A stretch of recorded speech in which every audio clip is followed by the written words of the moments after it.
Do you want to know one of the ways in which you eliminate freedom from your life more than you know? It's your need to be right. Anytime you need to be right, you eliminate choice from your reality. Welcome to today's video, guys.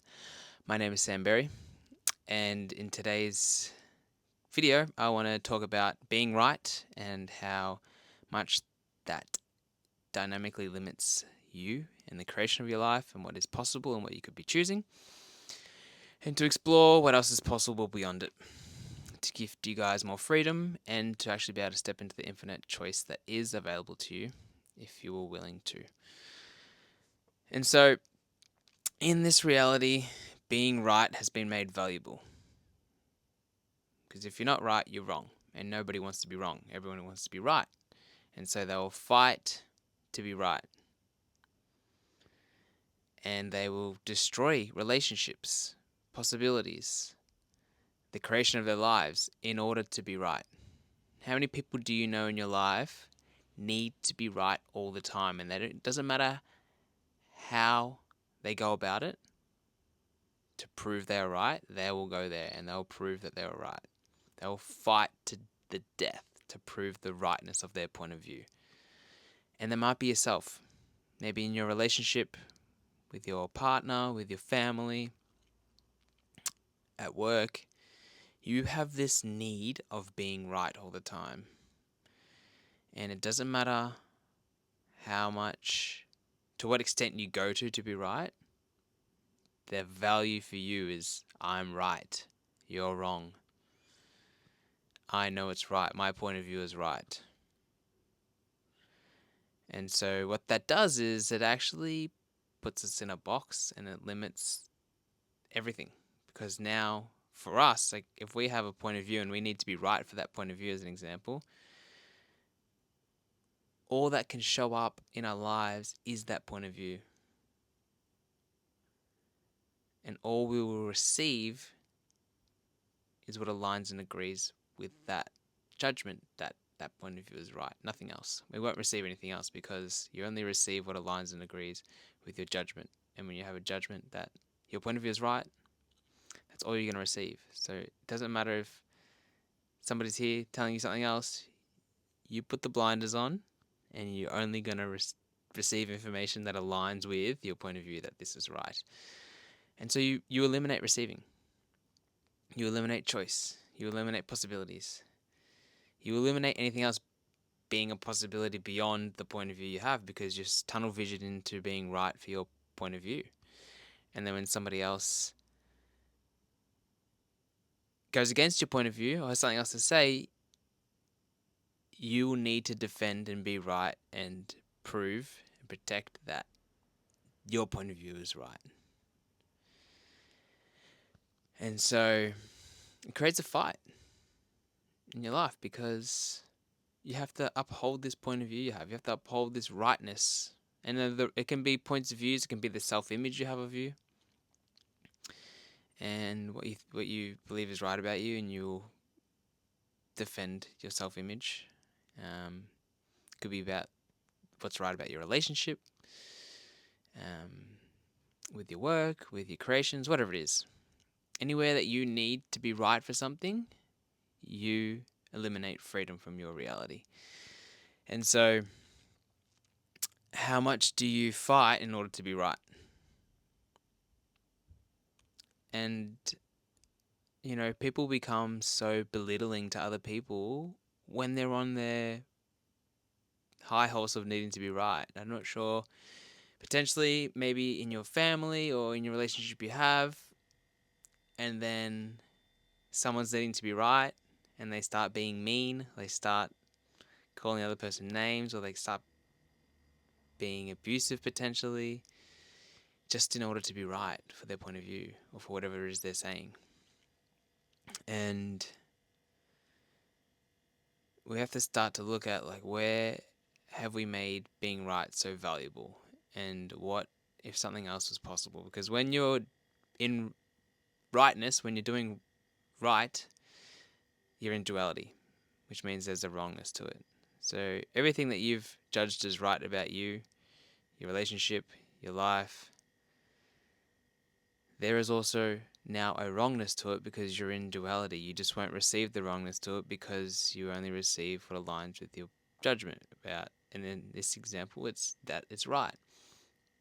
And so, what tends to happen with the right and wrong thing is you get stuck more in life with what you've judged as right, what you've decided is right about your life, rather than what's wrong. Because when something's wrong, most people tend to want to change it quicker because, oh, this is wrong, I don't want to be wrong, and this needs to change, and they'll go about changing it. Not all the time. Some people have an inherent belief that something is wrong with them, and that's a part of them, and then they will defend the wrongness of themselves. But yeah, when we're doing the duality, we have the right and the wrong. So when there's a right, there's a wrong. When there's a wrong, there's a right. What we want to start to get to is living beyond the right and wrong of things and not judging our lives, not judging our bodies, not judging our relationships, not judging our creations, so that we can have choice, so that we can have possibilities, so that we can have freedom to choose. Because if you didn't need to be right for your point of view, well, what could you choose? What else would be possible for you? And what else could show up? And what else could you receive if you didn't need to be right? If you were willing to be wrong, well, how much more of you could you be? How much quicker could you create your life? And what would you actually start choosing if you were willing to be wrong? Because how many of you are not willing to be wrong? And that may mean looking like starting business ventures or choosing things for creations in your business or things that you've decided that if they don't happen, then it's wrong and you'd rather not be wrong, you'd rather be right, which means you don't choose at all because you don't want to fail because failure is wrong. And so rather than having that failure and that wrongness, you'd rather just not choose it and then be right for not failing, but then feeling wrong because you're not creating your life, but then you have the reasons and justifications as to why you're not creating your life to be right for why you feel wrong. Because what happens is when you feel wrong, you will have reasons and justifications as to why you're right for being wrong, because that's how obsessive we are about being right. And so that's one of the ways in which people defend their wrongness about themselves. They will be right for their wrongness. There is nothing wrong with you. There is nothing wrong with your life. I hope you guys can, if you can receive anything from this video, it's that there is nothing wrong with you. There's never been anything wrong with you. It is just somewhere along the line, either someone kept telling you you're wrong and you eventually bought it. Maybe it's from your family, probably from your family, or from the schoolyard. And then, or you've created it from comparison to other people's lives or social media, things like that, that you then go, oh, well, they seem to be successful or they're very beautiful, so I don't have that, I must be wrong. They'll allow down the rabbit hole of self-judgment. What we want to start to do is start to actually go beyond needing to judge things as right or wrong and just receive it as it is and go, okay, what is this? What do I need to do anything with this? And be in question with the creation of your life. So it is like, if we go into like the self-image and your need to be right for your self-image and then need to defend and protect and fight to uphold the self-image you have of you, whether it's a whether it's a positive self-image or a negative, wrong self-image, people will defend both because it's like, if you go, okay, I'm a good person, and then someone says, you're not a good person, you did because you did blah, blah, blah, blah, and you go, no, I am a good person because I do this, this, and this. You're already into the defense. You're already into the resistance and reaction to them thinking that you're not a good person. You're already defending it. And then when you have an inherent sort of wrongness about you, maybe potentially it's you feel unworthy of love, then you will defend that unworthy of love when people come into your life that show you you're worthy of love. You will resist them. You won't let them in. You will push them away. You will sabotage um, to prove the rightness of the wrongness of you, um,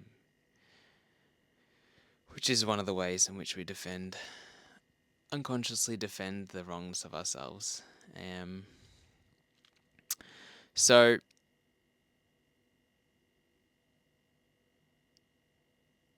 yeah, we want to give up the need to be right. So anytime you're in your relationship or with your family or anywhere you feel that you're having this need to be right and prove your point of view, catch yourself.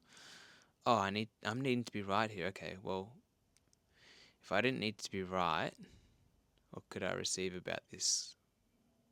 What could I receive about the point of view? What could I receive beyond the point of view that I have, beyond the situation, beyond what this person's saying? Could I even receive what this person's saying right now if it's involved with another person? Um,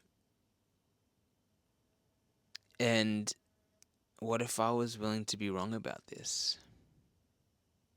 How much more freedom would that create for me if I was willing to be wrong? If I was willing to let this person have this point of view about me, or if I was willing to not be right about this point of view?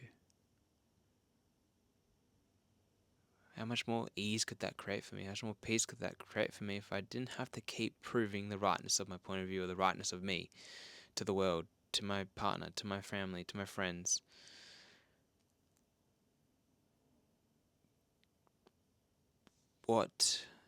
It's like there's a freedom, a space of freedom that comes when you give up that need to be right. It's this relaxation of like, they can think whatever they want of me. I don't need to prove that I am this to them. I'm willing for my point of view to be wrong.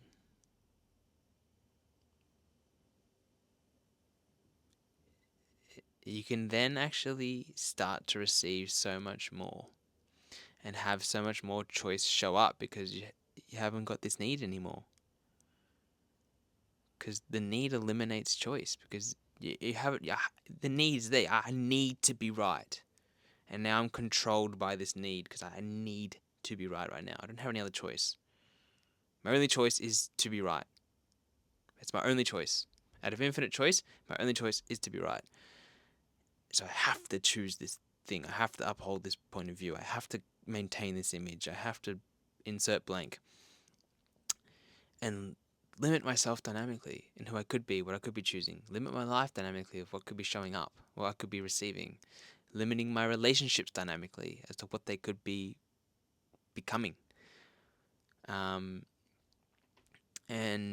so we need to really catch ourselves and look at, okay, well, what am I needing to be right for in my life? Is it who I am? Is it my relationship?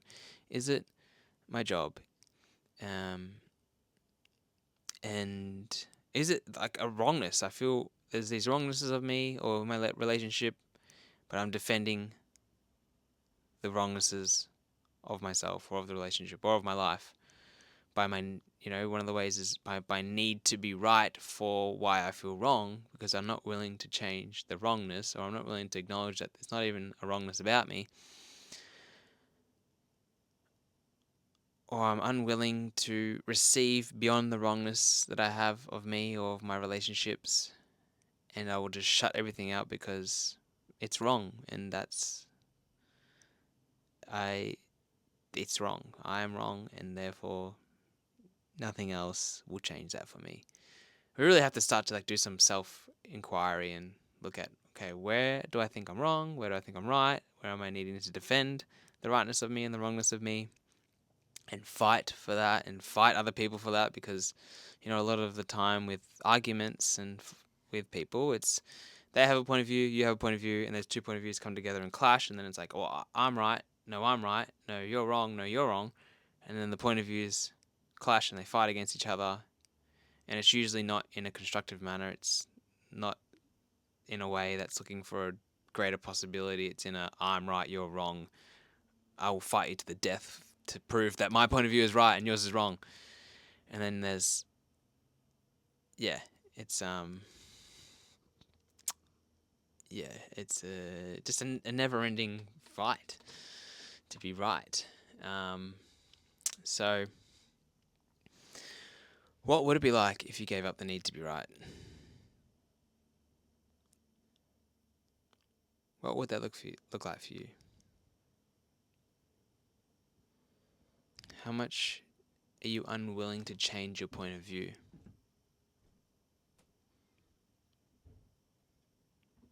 How much are you using the rightness of you, the rightness of your relationship, the rightness of your life to prove other people wrong?